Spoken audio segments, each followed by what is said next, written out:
J'ai allé vers Dieu. Dieu dit, vous ne pouvez pas m'éteindre, je suis tellement loin. Mais moi, je vous donne la solution. La solution, c'est quoi?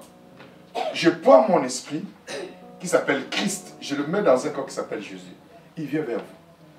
Quand Jésus est venu, il dit, je suis le chemin, la vérité et la vie. Et il dit, nul ne vient au Père que par moi. Donc, il y a plus de débat là-dessus. Tu peux me dire ce que tu veux. Oui, je respecte Mohamed. C'est un homme qui a vécu sur terre. Confucius, c'est un philosophe pour qui j'ai du respect. Tous ces gens-là, j'ai du respect. Mais une seule personne qui a le droit de te donner la vie de Dieu, c'est Jésus. Il n'y en a pas deux. Il n'y en a pas deux.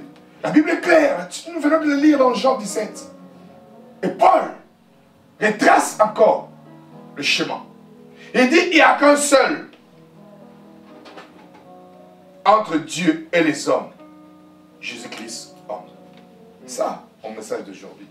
Le message du dimanche prochain se trouve au verset 2. Qui s'est donné lui-même en rançon pour nous. Pour qui? Pour qui? Pour moi.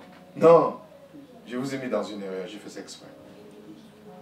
Voilà, vous répétez sans lire. Pour tous. Voilà. Pour tous qui? Le monde entier. Il s'est donné en rançon, pas que pour nous les chrétiens. Les gens, oui, non, non. Jésus qui s'est donné en rançon pour tous. Donc tout le monde, légalement, est sauvé. Pour Dieu.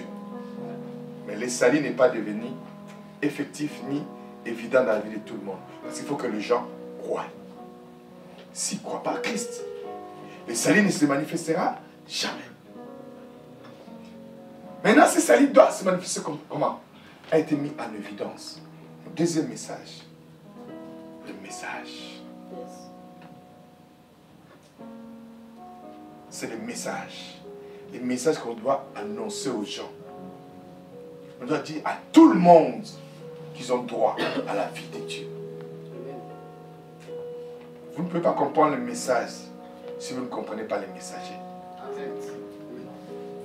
Vous comprenez? Qui s'est donné lui-même en rançon pour tous. Il dit, c'est là le témoignage. Alléluia. Rendu à son propre temps. Le message de l'évangile. Là où il a mis en évidence la vie et l'immortalité.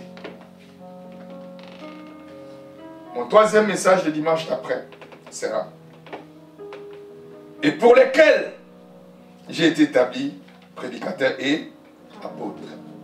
J'ai dit la vérité. Je ne mens point, chargé d'instruire les païens. Dans la foi. Pas seulement dans la foi. Dans la foi et dans la... Il dit quoi? Dieu veut que tout le monde soit sauvé. Ça ne se termine pas là. Et qui parviennent à la connaissance de quoi? Donc il dit c'est dans la foi et dans la vérité. C'est mes trois messages. Je commence par le premier. Le premier, c'est l'homme. L'Église a une mauvaise image, une mauvaise interprétation, une mauvaise vision de la personne de Jésus. Quand on parle de Jésus, j'ai l'impression comme si on parlait d'une bonne personne qui est venue, moralement parlant, qui a une éthique, qui a une vie juste droite, et qui est venu faire de bonnes choses. Et ce qu'on n'a pas compris, Jésus est plus que ce qu'on pense de lui. Jésus est plus qu'un prophète. Il n'est même pas prophète. Jésus est plus qu'une personne humaniste. Il est plus que ça. Mais Dieu voulait donner à l'homme la vie. Il ne peut pas briser ses fondements, ses lois. Il doit venir au travers. Parce que c'est l'homme qui a péché, ce n'est pas Dieu qui a péché. J'ai fini mon livre que vous allez voir, la première partie, l'art du combat spirituel. J'ai expliqué. Et ça aussi, ça va faire débat. Dieu n'a jamais créé le diable. Dieu a créé Lucifer. C'est nous qui avons fait le diable. Je pèse mes mots. On n'a pas créé le diable, mais on a fait. Ça vous est jamais entendu, ça vous est jamais arrivé d'entendre que quelqu'un dit, c'est moi qui ai fait cet homme. Vous comprenez l'expression, non? Quand je dis nous avons fait. Cela n'est pas dire que nous avons créé les diables, nous avons fait. Un exemple. Comment je peux expliquer? Je peux dire, j'ai fait Guy. Pas que j'ai créé Guy. Pas que non. Dans les choses de Dieu, c'est moi qui ai permis à Guy. Vous comprenez? Voilà. C'est nous qui avons permis à Lucifer de devenir Satan. Parce que quand Dieu l'a créé comme Lucifer, pas comme Satan, ni comme diable. Dans mon livre, j'ai bien expliqué les choses. Je vais vous expliquer 2 ou 3 choses pour comprendre. Quand il a créé comme Lucifer, il n'était pas Satan ni diable. Parce que Satan et diable, ce sont des mots. Ces mots, pardon, ce sont des noms qui caractérisent la personne. Lucifer veut dire ange de lumière, qui conduit, qui est le chef de la louange de Dieu. Voilà ce que ça veut dire Lucifer. Dieu ne l'a pas fait comme... Parce que Satan et diable veut dire ennemi ou accusateur. Dieu n'a jamais créé un accusateur, ni un ennemi. Il a créé Lucifer, ange de lumière, ce qui conduisait la louange. Maintenant, quand il a été jeté par terre, la Bible est claire. La Bible dit, tu n'es plus rien. Tu n'as plus rien. Ça veut dire quoi? La Bible dit, tu es ange déchu. Quand tu es déchu, ça veut dire quoi? Ça veut dire terme militaire. Être déchu, ça veut dire quoi? On enlève tout ce que tu avais dépouillé. Donc, il n'est pas descendu sur terre comme Lucifer quand on l'a chassé. Il est descendu sur terre comme ange 2. Ézéchiel dit, tu n'es plus rien. Tu n'as plus rien.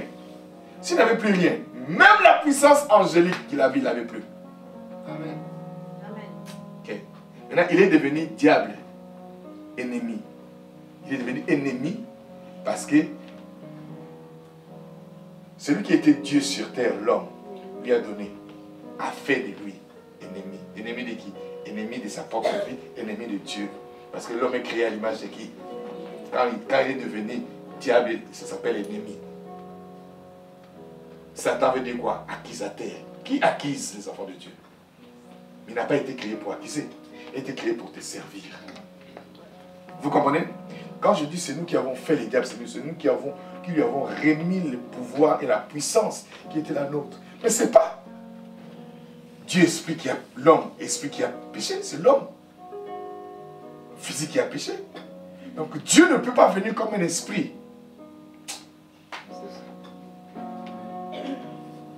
C'est quand Dieu a dit, faisons l'homme à notre image qui domine, qui gère la terre. Il y a eu ce qu'on appelle séparation de pouvoir et d'autorité et de position et de domaine. Il a donné au Fils des hommes la terre.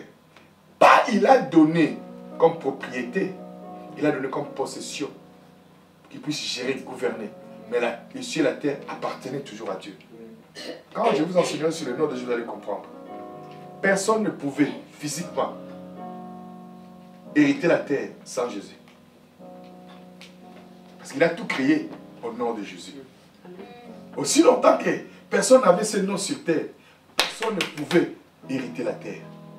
Donc l'homme n'a pas été créé pour être propriétaire de la terre. L'homme a été créé pour être gérant. Vous comprenez la différence?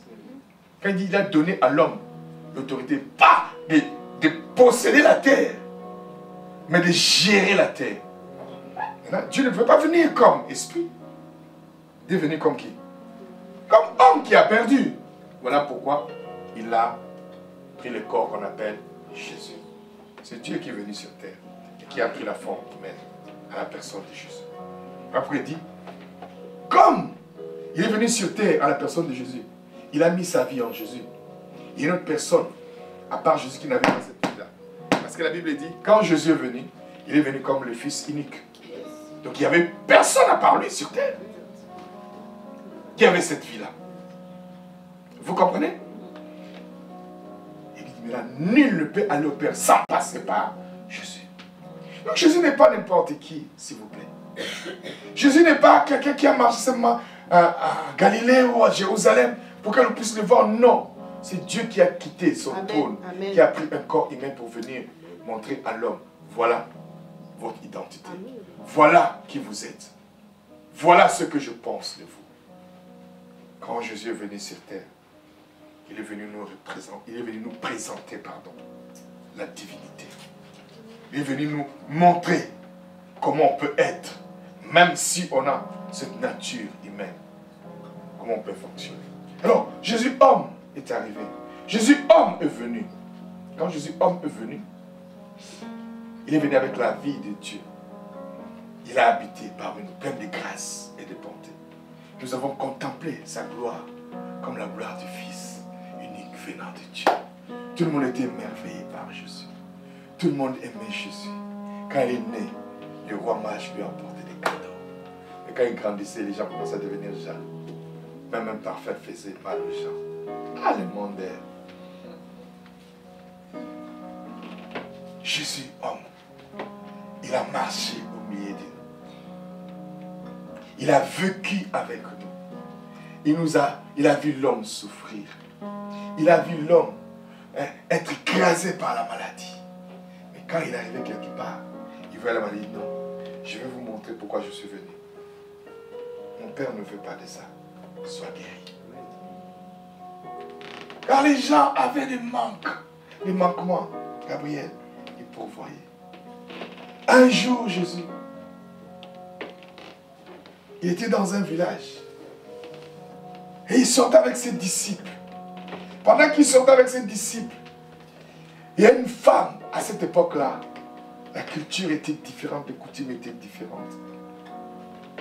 Une femme qui était veuve. Et son mari était mort, donc ça veut dire veuve. Il lui restait son fils. À cette époque-là, les femmes n'avaient pas le droit que vous avez aujourd'hui. Une veuve était privée de beaucoup de choses. Maintenant, la Bible nous dit ceci. Son enfant meurt. Ça veut dire quoi? Son problème encore, c'est ça grave. Parce que plus de mari, plus d'enfants. Qui allait combattre pour elle? Et la Bible dit, Jésus rentrait dans le village. Et il sortait du village pour aller enterrer. Cette femme était désemparée. Cette femme était... Elle se disait, je préfère même mourir parce que j'ai plus d'espoir. Ah, Jésus, merci. Amen. La Bible dit alors que tout le monde l'accompagne. Vous dites, bon, voilà, nous t'aimons, mais nous ne pouvons pas faire quoi que ce soit. Le dernier espoir, le dernier soutien. Et après ceci, ciao, ciao, pantin. Tout le monde va s'occuper de ses affaires. Ma Bible à moi que je lis dit ceci. Pendant qu'il sortait avec le cercueil hors du village, Jésus arrêta le cercueil.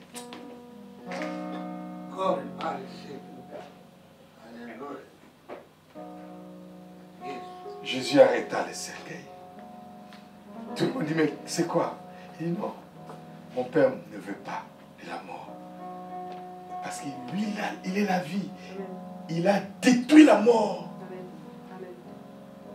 Il n'a pas commencé à prier. Répentez-vous. Il n'a pas fait comme Jean-Baptiste. Non. Jean-Baptiste était compliqué.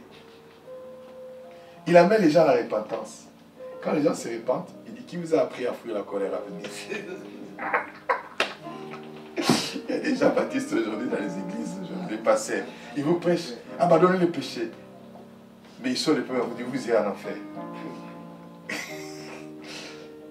Jésus-Christ n'a pas dit, madame, pourquoi ton enfant est mort? C'est dans votre famille, il n'y a pas une malédiction générationnelle. Les gens ne meurent pas. Non, Jésus m'a dit, stop, reviens à la vie. C'est ce Jésus-là dont je vous parle. Amen, amen, amen. C'est de celui-là dont je vous parle. C'est lui quand la femme avait la perte de sang. Elle dit, si je touche, même ses vêtements étaient puissants. Même le vêtement de Jésus. Si je touche son vêtement, je serai guéri. C'est celui-là auprès de qui on a amené une femme prostituée qu'on a attrapée en flagrant délit d'adultère. Alors que ceux qui prient vous dénigrent, exposent vos faiblesses, vos erreurs, critiquent votre vie, vous êtes une mauvaise femme. Regardez Internet. J'ai mal aujourd'hui de voir que les problèmes des chrétiens, des pasteurs sont traités sur Internet. Quand vous étiez mariés, vous étiez mis d'accord ensemble. Mais quand maintenant il y a des problèmes, tout le monde doit être au courant. c'est triste. Et c'est les enfants de Dieu. Vous exposez votre vie sur Internet. Parce que vous n'êtes pas d'accord. Vous voulez que tout le monde sache. Jésus-Christ a appris à protéger ce qui lui appartenait. Vous savez, l'Église lit mal la Bible. Il y a un de nos frères. Je n'ai jamais regardé. Je n'ai jamais regardé, c'est pourquoi on l'a critiqué. C'est mon fils, j'ai entendu ça dans un bureau. Et j'ai regardé. Mon fils a vu, quand j'ai regardé, il a vu le truc. Il dit, papa, tu as vu ça? Je dis, quoi? Je savais, mais je n'ai jamais voulu regarder. Je vais vous dire pourquoi, parce que je vais protéger mon cœur. Quand quelqu'un fait quelque chose de mal, je n'aime pas entendre. Vous voulez entendre des choses qu'on dit déjà, vous allez détruire votre cœur et votre vie. J'ai pris la décision. Je ne veux rien entendre du mal. Je ne suis pas une poubelle. Yes. C'est mon choix de vie. J'ai que fait. Est-ce que ce que vous avez fait, Dieu n'a pas vu? Est-ce que moi je suis Dieu? Pourquoi je veux savoir ça? Ça change quoi en moi? Moi, je dois entendre de bonnes choses. Parce que dans mon appel, l'expectative de mon appel, c'est attendre de bonnes choses venant de la parole. Pas de mauvaises choses. Ça amène où? Mon fils me fait remarquer. Papa, tu as vu? Je dis oui. Je dis quoi? Il me dit ça. Alors, il dit, tu as vu? Je dis non, je n'ai pas vu. Il me dit, on va regarder. Je dis, mais il s'agit de quoi? Je savais. Il s'agit de quoi? Il dit non, c'est la résurrection. Je lui pose maintenant la question. Qui t'a parlé ça? Je voulais savoir la source. Pour voir à peu près quelle connaissance on lui a donné. Il me dit, c'est Claudie qui m'a dit. Ah, il t'a dit quoi? Lui, il m'a parlé de ça en bien. Alors j'ai compris. Ah, il n'a pas entendu tout ce qu'on a dit de pasteur. Je dis oui. Je dis oui, je suis au courant. J'ai continué. Je n'ai même pas regardé. C'est un de nos pasteurs congolais qu'on est entendu critiquer qui a ressuscité un mort. Je n'ai jamais voulu savoir. Je n'ai jamais voulu regarder ça. Et c'est ce que je trouve. Alors, j'ai vu un de mes amis avec qui nous avons commencé dans la foi critiquer cet homme. C'est quelqu'un qui m'était proche, cet ami. Critiquer, commence à dire des choses. Ça m'a fait mal. Puis je lui envoie un message. J'ai dit, ah, toi aussi, je suis déçu. Et puis, il me renvoie 3 jours après le message. Oui, je savais. Il me dit, toi aussi tu as changé. Tu crois à ces choses-là? Il essaie de me dire des choses. Je dis, je ne crois pas à ces choses-là, je crois à la parole de Dieu. Comme je crois à la parole de Dieu, il y a une histoire dans la Bible. Saül et David. Saül a voulu tuer David. Il a poursuivi. Il a tout fait pour le tuer. Tout le monde est au courant. Tout le monde. David a eu 3 occasions pour le tuer. Il n'a pas fait. Et après, ils se sont séparés parce que Saül a proclamé la bénédiction sur la vie de David. David est parti. Ils ne se sont plus vus. Mais un jour, on est venu rapporter à David la nouvelle que Saül est mort. Ton ennemi, celui qui tenait à ta vie, on veut te l'annoncer. Il est mort, je l'ai vu mourir. David pose la question. Qui c'est qui l'a tué? Le jeune homme a fait l'erreur de dire, c'est moi, parce qu'il pensait qu'il allait avoir quoi? La faveur du roi. Bon, ce n'était pas le jeune homme qui l'a tué. Mais il voulait avoir la faveur du roi. Il a essayé de dire, c'est moi qui l'ai tué. David se tourne vers ses généraux. Il dit, tuez ces généraux. Il a osé toucher loin de Dieu. Il a osé. Alors que cet homme a voulu le tuer. Cet homme n'est géré que sur la tête de David. David fait tuer ce jeune homme. Parce qu'il fait tuer ce jeune homme, il décrète deuil national. David a composé une chanson pour Saül. Il dit, ne dites pas ça. N'annoncez pas la mort d'un héros. Aujourd'hui, l'Église est content quand l'un de nous tombe ou a des problèmes, nous sommes le premier à les publier. Honte à nous. Vous savez, j'ai lu un pasteur qui a écrit. Il dit, il commence, l'avocat travaille, les médecins travaillent, les mécaniciens travaillent. Maintenant, il écrit, le pasteur, Maintenant, il dit, afficher les restes. Alors, au début, j'ai vu ça, je me suis dit, non, je vais quand même lire. J'ai appuyé, le pasteur, on lui dit, il faut aller chercher un travail. Qui a compris? On dit au pasteur d'aller chercher un travail. Parce qu'en fait, pour beaucoup de gens, les pasteurs ne travaillent pas. À part le fait d'être pasteur, il faut qu'il ait un travail. Ok? Et ces réflexions m'ont fait plaire. Mais, ce que les gens oublient,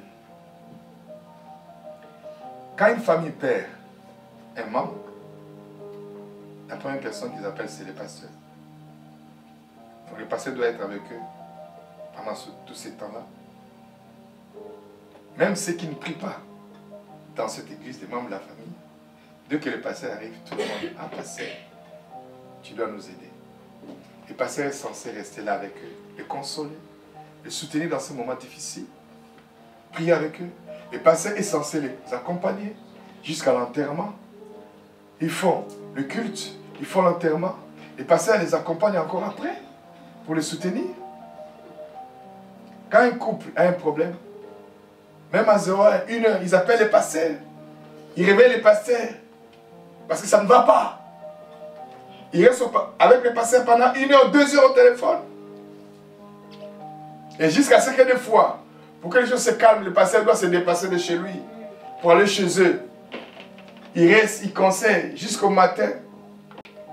Le pasteur rentre chez lui. Des fois même, on a oublié que le pasteur est venu. Avec une voiture, il doit payer de l'essence. On ne lui donne rien, il rentre. À 10h, comme ça n'a pas été, ils appellent encore le pasteur pour expliquer les problèmes. Quand quelqu'un est malade à l'hôpital, le pasteur doit aller visiter les malades. Quand quelqu'un a des problèmes sentimentaux, c'est le pasteur qui parle. Quand quelqu'un a un problème de travail, c'est le pasteur. Quand quelqu'un va avoir un crédit, le pasteur doit prier. Avoir les crédits. Quand quelqu'un a besoin d'argent, c'est le pasteur. Quand il y a un besoin, c'est le pasteur. Mais souvent, on oublie comment les pasteurs mangent. Comment il paye sa maison. Comment il se déplace. Personne ne se pose la question. Et tout le monde, quand il y a un problème, c'est les pasteurs. Quand les gens font des erreurs, les pasteurs doivent comprendre et assister. Mais les pasteurs ne doivent pas faire d'erreur. Quand il y a un feu, c'est tout le monde qui en parle. Vous m'écoutez où? Vous êtes là?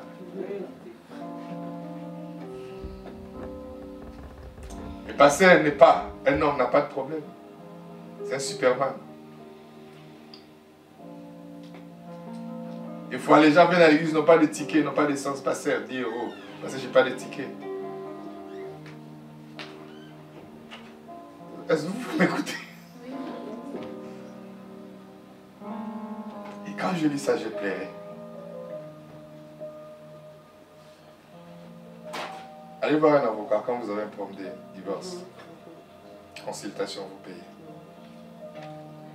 Avant qu'il fasse le dossier, vous payez. Allez voir un psychiatre quand vous êtes dépressif. Vous payez. Allez voir un psychologue, vous payez. Et quand vous venez à l'église, on vous impose la main, c'est fini. Allez voir un spécialiste de la médecine, vous payez. Quand vous venez ici, on vous impose la main, vous êtes guéri. C'est gratuit. Donc le pasteur, c'est normal. Pour vous, ce n'est pas un travail, ça. Mais vous savez combien d'heures le pasteur passe à prier? Combien d'heures il passe à lire la Bible? Pour que vous soyez en bonne santé. Pour que votre vie change. Donc, Vous avez droit, quand vous avez des problèmes financiers, que les pasteurs prient pour vous. Et vous croyez que son Dieu a la capacité de vous bénir financièrement. Mais vous ne croyez pas que lui-même peut recevoir la même grâce de ce Dieu-là pour qui il a prié pour vous. Vous voulez que financièrement, vous soyez au top. Mais vous pensez que les pasteurs n'ont pas non plus besoin d'être financièrement au top comme vous. Vous croyez avoir des droits. Vous croyez que les pasteurs n'en ont pas. C'est ça le problème de l'église aujourd'hui. L'homme Jésus est venu sur terre pour nous dire: mon Père vous aime. Amen. Mon Père ne vous condamne pas. Mon Père ne vous exclut pas. Mon Père vous aime. Ils ont marché avec lui. Ils ont vécu avec lui. Il a fait des miracles qui a estomaqué et ébloui les gens. Tout le monde était content. La femme, mon fils est réveillé à la vie. Les gens avaient fait, il a multiplié les pains. Sef. Qui c'est qui n'était pas ébloui, épaté? Qui c'est qui n'était pas émerveillé par cet homme? Un jour, il marche avec ses disciples. Il traverse la mer. Et il était avec des professionnels de la pêche. Ils ont pendant toute leur vie appris à pêcher. Et ils ne pêchaient pas la journée et la nuit. Mais ce jour-là, une vague s'est levée.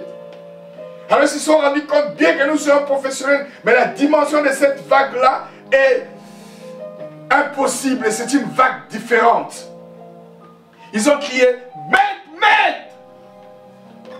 Pourquoi tu laisses périr le fils du charpentier qui ne connaît rien à la pêche, qui ne connaît rien au bateau, qui ne connaît rien aux vagues, mais il n'était pas simplement le fils du charpentier, il était Dieu qui avait vêtu la chair humaine sur terre.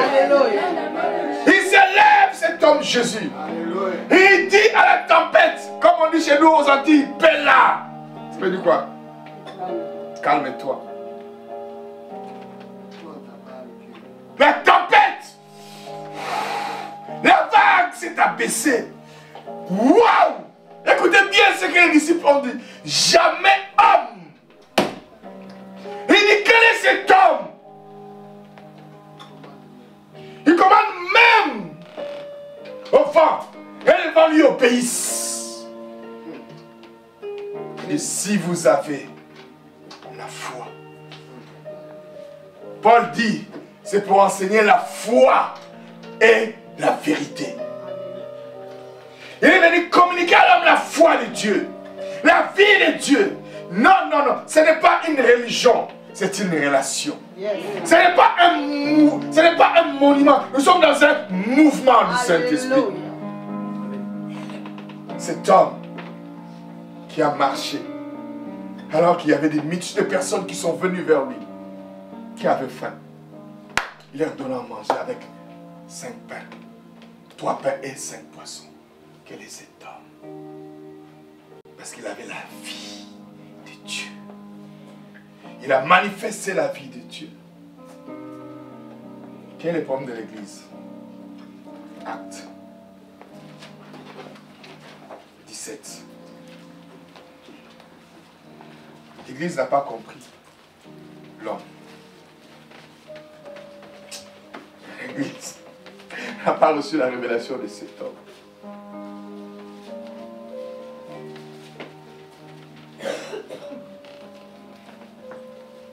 Versets 10 à 11.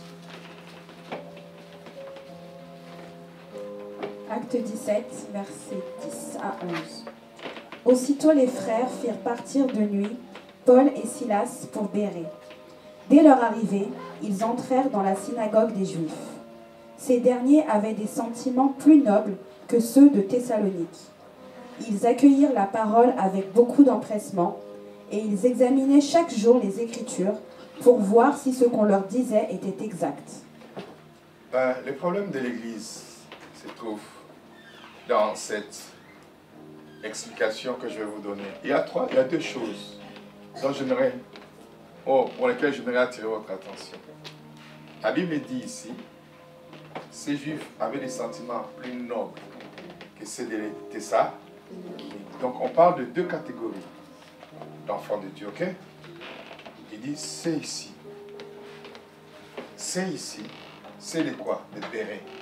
Il y avait deux villes différentes. La première ville, c'était Thessalonique. Paul est passé à Thessalonique. Il a annoncé la parole. Quand il a annoncé, c'est les Thessaloniques qui n'avaient pas la même disposition du cœur. C'est les Thessaloniques qui n'avaient pas la même façon de faire. Et la Bible nous dit quoi? Quand ils ont reçu la parole, quelle a été leur attitude? Ils passaient le temps. Non, non, non. Vous ne me suivez pas. Moi, je parle de Thessalonique, je ne parle pas de Béret. Suivez-moi. Vous allez comprendre. C'est les Thessaloniques, quand ils recevaient la parole, qu'est-ce qu'ils faisaient? Ils argumentaient. Ils voulaient trouver une explication. Ils se disaient, mais est-ce que Paul a raison là? Ils raisonnaient sur la parole. Ils ne s'étaient même pas disposés. C'est ce qui se passe souvent. Voilà pourquoi Jacques dit, ne vous trompez pas vous-même par de faux raisonnements. Il réfléchissait sur la parole. Il se posait la question, est-ce que vraiment Dieu peut faire ceci, Dieu peut faire cela? Et la Bible dit, c'est de Béret avait une disposition du cœur. Ça veut dire quoi? Ton premier objectif, avant que tu quittes chez toi, quand tu viens à l'église, ou quand tu vas pour écouter la parole, la première chose, tu dois prier. Seigneur, ouvre mon esprit, dispose mon cœur, afin que je reçoive la parole. Si tu as cette disposition-là, tu vas être élevé. Pourquoi beaucoup de personnes ne reçoivent pas la parole, ou la parole qu'ils reçoivent ne les reproduisent pas? Parce qu'à chaque fois qu'ils écoutent quelque chose, ils reviennent au passé. On avait vécu ça. C'est pas ce qui va se passer. Ils viennent à l'église, mais ils sont sur leur garde. Tu dois faire très attention. Ils sont comme les Thomas. Ils ont vécu avec Christ. Mais dans leur cœur, ils se disaient, ah, je ne peux pas faire confiance à cette petite-là parce qu'un jour, Thomas a été dit, vous savez que Thomas était plus âgé que Jésus-Christ. Il dit, vous savez avant que cette petite-là vienne, j'en ai vu ceux qui sont passés. Il n'est pas le premier. Même si j'étais avec lui, il faut faire très attention. Moi, là, si je ne vois pas, il laissait tomber. Oui, j'ai vu des miracles. Mais dire qu'il est ressuscité, ah ouais. Il y a beaucoup de personnes qui marchent avec le Seigneur, qui ne sont pas disposés à recevoir la parole. Ce qui est malheureux aujourd'hui pour l'Église, ce qui fait que tu as un problème, au lieu que tu aies devant le Seigneur, tu l'exposes à tout le monde. Non, non. La première personne qui connaît ton problème, c'est Dieu.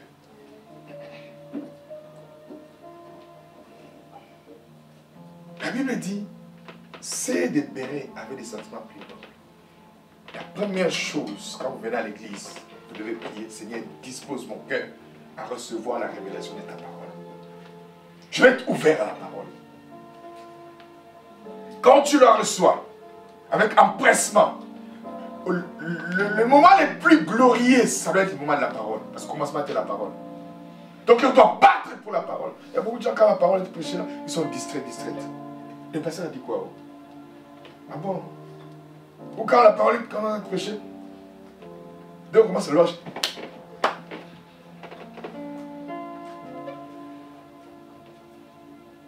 Pas simplement, la première chose, d'être disposé à recevoir la parole. La deuxième chose, ils examinaient chaque jour. Vous savez souvent, pourquoi je pose des questions? Parce que je vais voir si vous examinez chaque jour la parole. Pas de temps en temps, chaque jour la parole. Pourquoi chaque jour? Parce que la Bible dit, ceux qui la trouvent, ça devient quoi? Une vie. Si tu sais que cette parole, c'est ta vie, chaque jour tu dois l'examiner. suis choqué de voir beaucoup d'enfants de Dieu de foi. Quand tu leur poses la Bible, tu as la Bible. Eh non, j'ai oublié. Où est ta Bible? Ah, je l'ai laissée. Ah. Non, non. La victoire ne vient pas parce que tu pries simplement. Parce que tu mets en application la parole de Dieu. Amen. Chaque jour, ils examinaient la parole. Ils ont eu cette disposition du cœur. Et ils ont eu ce travail personnel.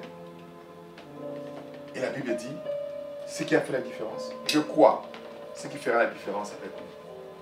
Pour finir mon message, il a marché pour nous montrer comment Dieu est. Ma fille, quand Jésus marchait sur terre, il fallait voir comment les gens étaient émerveillés, comment les gens étaient touchés et bien-aimés. Il leur a annoncé le message. Son message, c'était quoi? Je suis venu pour vous donner ma vie. Écoutez-moi, je suis à la fin. Je suis venu pour vous donner quoi? Ma vie. Mais mon frère Pierre, il ne peut pas donner sa vie s'il ne meurt pas. Car Dieu a tant aimé le monde, il a envoyé son fils. Fait que comme croit en lui, ne peut se qu'il est là. Comment je peux avoir une vie si cette vie-là n'est pas mise en évidence? Qu'elle soit mise en évidence, il faut que la personne qui a la vie meure. Il leur a dit, je vais mourir. Il a fait des miracles. Il dit, ma finalité, il faut que je meure, que je paye les prix à votre place. Si je ne meurs pas, ma vie, la vie que j'ai en moi va rester. Il ne va pas affecter votre vie.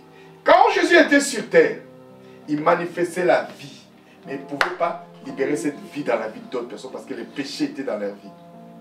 Pour que le péché parte, il fallait qu'un sang coule. Et le sang, parce que la Bible dit, la vie de toute chair est dans le sang. La vie qui était en Jésus était dans son sang. Pour que cette vie-là touche l'humanité, il fallait que cette vie-là sorte de son corps. Il fallait que le sang coule. Mais le sang ne pouvait pas couler si Jésus-Christ n'avait pas donné sa vie. Jésus n'a pas été tué comme beaucoup de gens le disent. Jésus a donné sa vie. Lisez dans votre Bible dans Jean 10, verset 17 à 19. Il dit, je donne ma vie et je la reprends. J'ai reçu le pouvoir de la donner, de la récupérer. Il dit, personne ne me l'ôte, personne ne me le prend. J'ai décidé.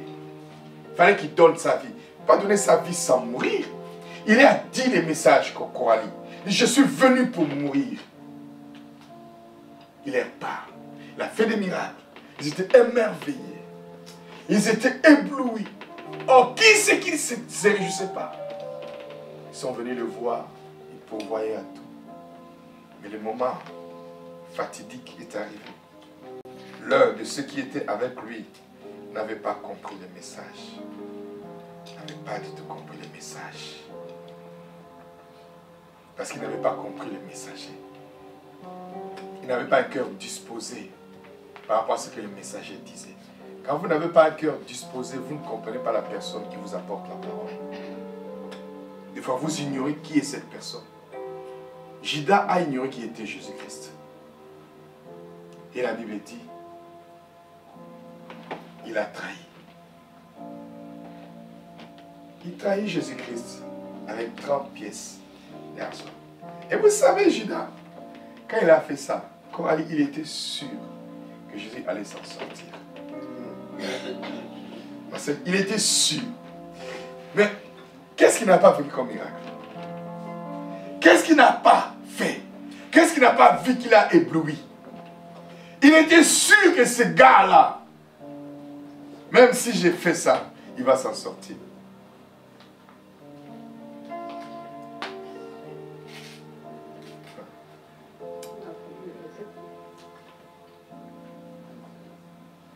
Alors ce jour-là, il dit à ses disciples, on frappera le berger et les brebis se disperseront.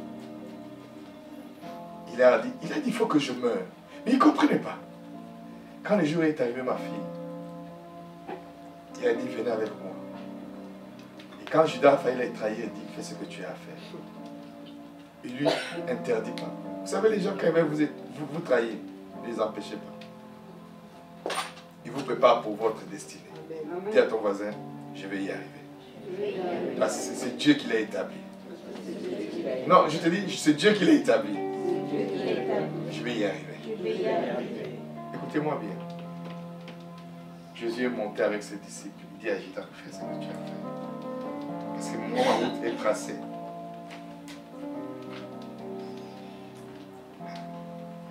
Ce soir-là, pendant qu'il... Frères et sœurs, je vous dis quelque chose. Ceux qui vous trahissent, ils connaissent vos faiblesses. J'ai entendu ce que je dis. Ceux qui vous trahissent, ce sont les gens qui vous connaissent. Ils connaissent vos faiblesses. Quand vous lisez dans le livre de Jean, chapitre 20, la Bible dit, Judas connaissait l'endroit. Là où il s'est rassemblé d'habitude. C'était un endroit secret. Ces soldats ne peuvent pas arriver là sans quelqu'un qui connaissait. Ça veut dire quoi? La personne qui vous trahit, c'est la personne qui vous connaît, qui est proche de vous. Voilà, quand vous êtes trahi, ne soyez pas choqués. Cet endroit pour arriver, il fallait que ce soit quelqu'un de très proche. Judas est arrivé avec eux. Quand ils sont arrivés, ils étaient choqués. Ils étaient étonnés. Comme ils ont vu Judas, ils ne pouvaient pas réagir. Judas leur avait donné les signes. C'est lui que je ferai voir. À qui je donnerai un baiser. Tu trahis le Fils de l'homme par un baiser. Un baiser. C'est lui à qui je donnerai un baiser. On ne vous trahira pas par quelque chose, mais par la chose auquel vous laissez à quelqu'un de faire dans votre vie facilement. Comme il était familier, on a attrapé le Fils de l'homme. Quand on l'a attrapé, ses disciples ont voulu le défendre. Parce qu'ils étaient choqués. Quand on l'a attrapé comme ça. Frère, Marc, Matthieu et Luc l'expliquent différemment. Mais Jean l'explique différemment aussi.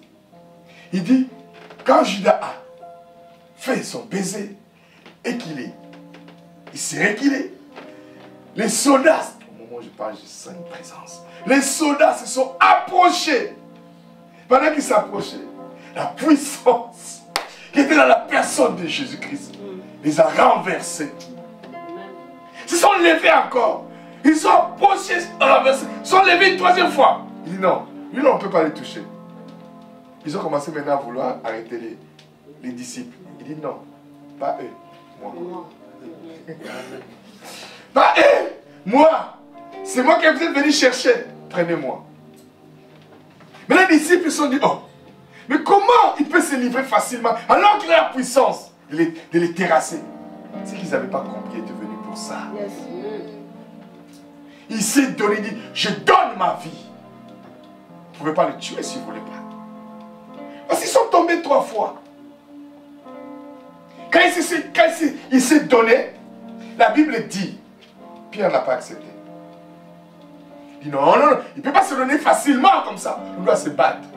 Pierre a fait sortir son épée, il dit non. Très belle épée.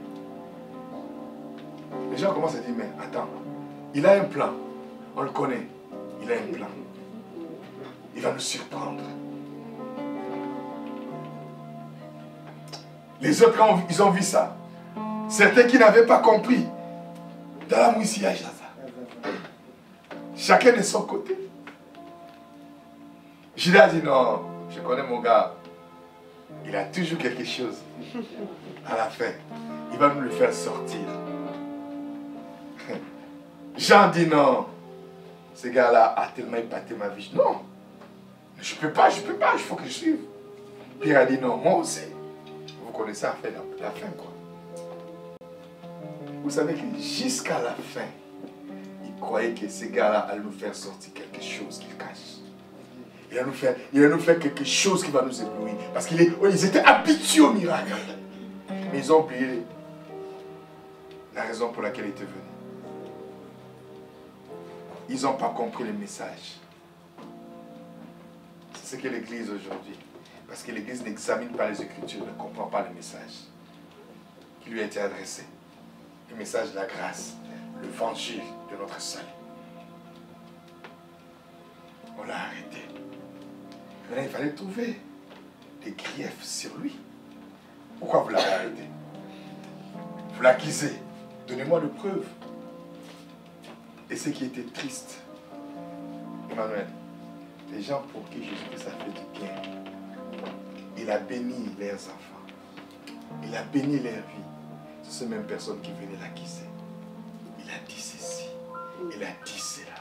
Ils ont oublié tous les bienfaits. On l'a vu. On l'a entendu. Oui, moi j'ai des preuves. Ils ont oublié ce qu'il a fait. Au même moment, Judas espère toujours qu'il va faire un miracle au dernier moment. Pierre suit toujours dit, il va nous faire sortir il. Pour un qui a gardé. On l'a surpris. Jean se dit toujours, ah, mon vieux, je le connais. Je le connais. Il ne va pas se laisser. C'est lui qui était fort. C'est lui qui a résisté les morts. C'est lui qui a brisé les choses. C'est lui qui a appelé Lazare hors du tombeau. On a vu, il a commencé à se laisser taper. On l'a ligoté. On l'a déshabillé. On a commencé à l'humilier devant tout le monde. Les rêves commencent à s'évanouir. Leur espoir commence à s'estomper.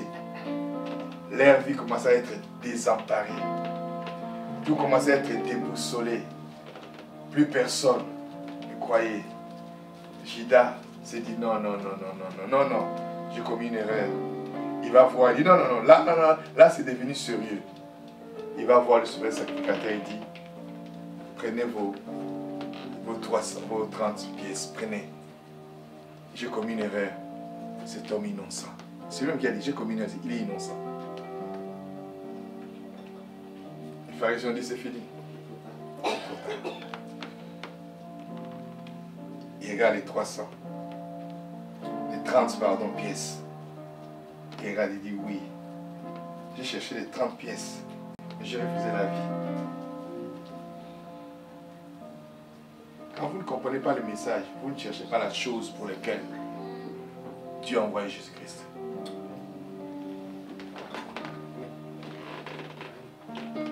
Qui a compris? Quand vous ne comprenez pas pourquoi Jésus est venu sur terre, vous cherchez un mariage, vous cherchez une voiture, vous cherchez de l'argent, vous cherchez une promotion, mais vous ne cherchez pas la vie qui a créé toutes ces choses-là. Judas a cherché, à la fin il a jeté. Et maintenant, il sait qu'il faut qu'il reçoive la vie. Il va faire quoi? J'ai déjà trahi la vie. J'ai déjà méprisé la vie. Il cherchait maintenant les pardons. Tous les disciples sont dispersés. Plus personne pour le consoler. Plus personne pour l'exhorter. C'est lui qui était le héros de leur vie. Il a trahi. Il a fini par se pendre.